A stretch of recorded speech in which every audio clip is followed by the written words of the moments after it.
Before we move on to book 3, I forgot to show this. This is the part where in the perfect playthrough, we saved the slave.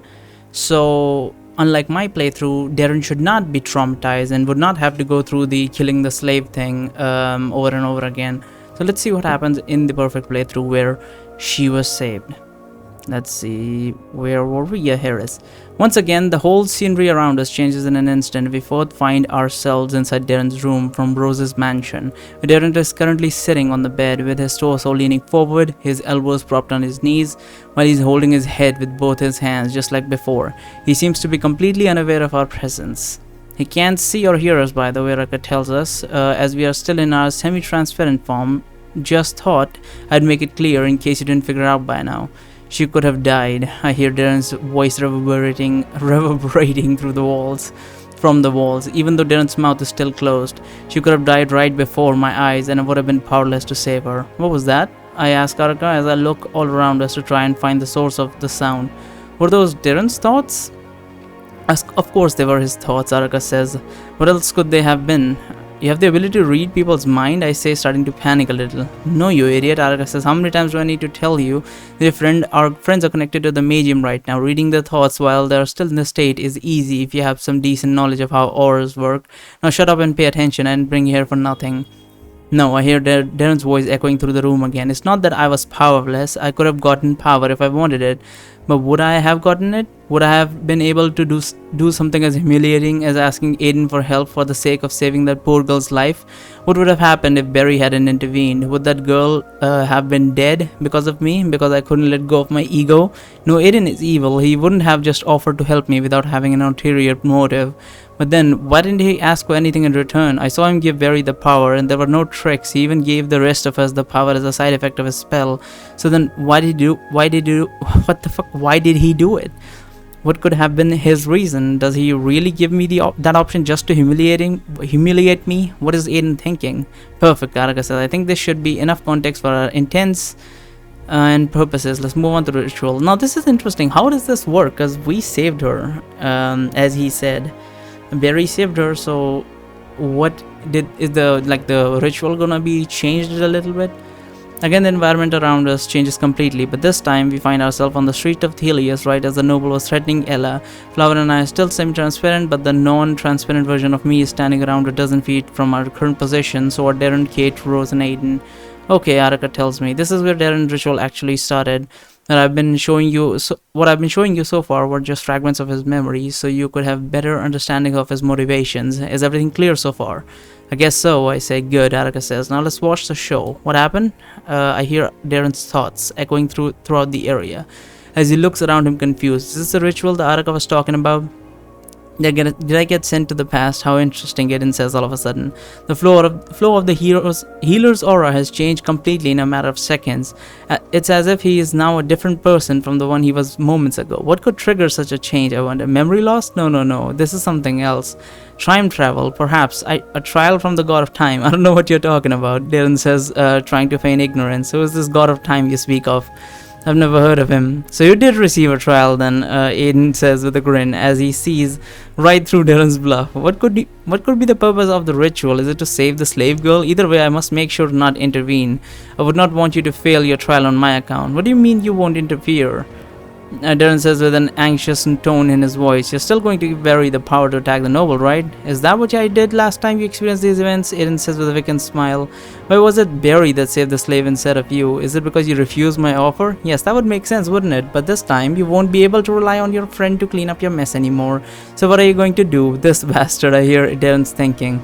I should have known he couldn't be trusted, but if Barry isn't going to save Ella anymore, then that means... Suddenly we hear Ella screaming in fear as the Earl of Ollander is now holding his knife in his hand while approaching her slowly. Please, I beg you, Ella says as she is desperately trying to lift all the luggage that she was supposed to carry in her hands. Give me one more chance. I can still carry these bags for you. I don't want to die. Then you should have thought of that before wasting my time, wench, the noble says. Now stand still. I will make your death as swift as possible. Well, thinking, Darren rushes to Ella's aid. He tries to push away. I mean, technically he could do that, right? He can't attack them, but he could maybe move them away or something. He tries to pull her away from the Earl, Come, Ella, Darren says as he tries to pull her by the arm. I'm taking you away from this monster. No, Ella shouts as she panics and jumps away from Darren. I can't run away from him. I'm his property. Then turns back to face the Earl of Hollander. Sir, please, I promise you that Ella did not get to finish her sentence because the noble immediately slices her throat wide open with a single slash of his dagger. No, Darren shouts in desperation as he immediately grabs Ella in his arms and he attempts to cast a healing spell on her.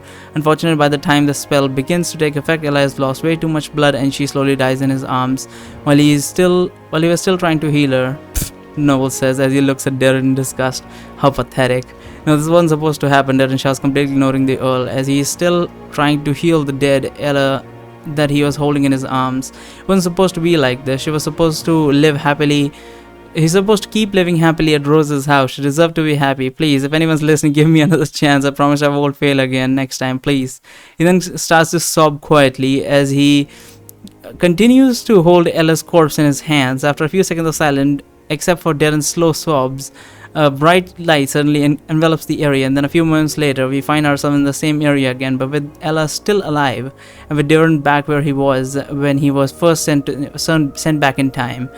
Araka laughs. Did you see that? Did you see how well timed that was? Even if it was all staged, it couldn't have turned out as good as this is.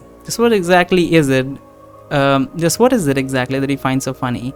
I already know the answer to that. I did go through this before. So what is exactly they're finding so funny? Is this serious little passenger? You're starting, yeah, the same thing. If anything changes, I will tell you. Okay, everything else is pretty much the same. He's just doing the exact same thing as he did before. Nothing new. This is book 3, chapter 1, and we are doing my playthrough, the flawed playthrough. Several people dead and all that. But anyway, we are going to continue with this.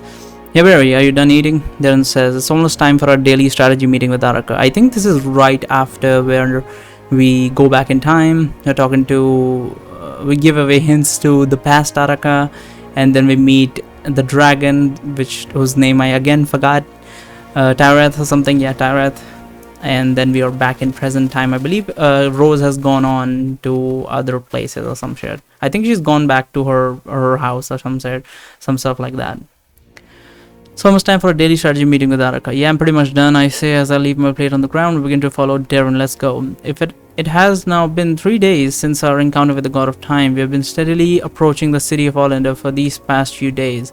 And according to Melindra, we should be reaching our destination tomorrow before noon. While we have been traveling, we all tried to avoid speaking about the rituals. We went through as much as possible, and we did our best to act as if nothing had changed. However, even if on the surface our discussion didn't seem much different from before, it was becoming clearer that every passing day that each one of us has been affected in some way by the God of Time's trials. This is probably also the reason why most of the people from our group eventually agreed with my idea to have Araka train us to defeat Selkrim. Some were more reluctant than others, but in the end, the only two persons not officially participating in our daily meetings were Layla and Melindra. Considering that Layla will be remaining in Orlando with her father, and Melindra will no longer be traveling with us after she will be done with her oath, it is probably better that way. Araka plans seems like they will be taking a lot of time to accomplish after all. I still can't believe that we are actually having these meetings with Araka, Darren tells me, as we slowly climb towards our meeting spot, which is located on top of a small hill near our camp. Why are they just not doing it in their camp? Why are they going over a hill? If you had told me a week ago that I'd agreed to something like this, I would have laughed in your face. It's not like we have much of a choice, I say. You said it yourself, we don't have any kind of experience in dealing with gods. The only one in our group who has ever fought against them on equal terms is Araka. If it were only up to us to make a battle plan, we wouldn't even know where to begin. Yeah, I get it, Darren says. It's just that it feels weird, you know. It was not so long ago that she tried to kill us, actually. What am I saying? She did kill us before time got reversed, and now she's suddenly acting as our coach.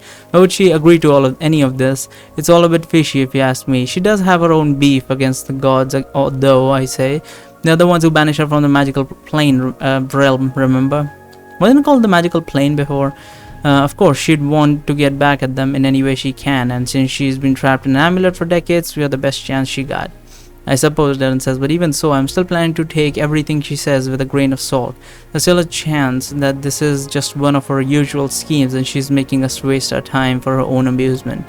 As we finally reach the top of the hill, we see that everyone except me and Darren was actually already there waiting for us. Looks like Layla and Melindra have decided to join the meeting as well. Even though they are only participating as spectators, Layla has also spectated our meetings that last 2 times, but Melinda didn't bother to join us until now. I guess that curiosity must have finally gotten the better of her when she saw that these training sessions were actually becoming a regular thing.